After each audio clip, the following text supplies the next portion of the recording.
तो स्वागत है आप सभी का हमारे एक और नई वीडियो के अंदर। तो कैसे आप सभी लोग हैं, सब बढ़िया होंगे। तो गाइज अभी हम आए हमारे खेत की और यहाँ पे ठंडी बहुत तगड़ी पड़ रही है, हवा बहुत तेज़ है, ठंडी भी बहुत तगड़ी पड़ रही है।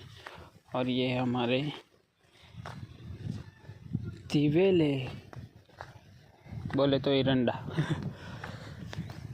तो गाइज अभी ठंड बहुत पड़ रही है, स्वेटर भी नहीं पहना इसीलिए,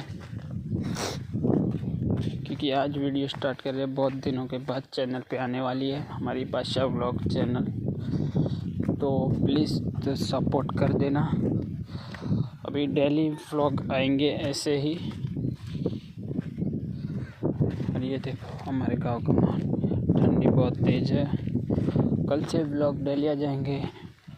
व्लॉग पसंद आए तो लाइक एंड सब्सक्राइब कर देना। मिलते हैं नेक्स्ट व्लॉग ले, तब तक के लिए बाय बाय।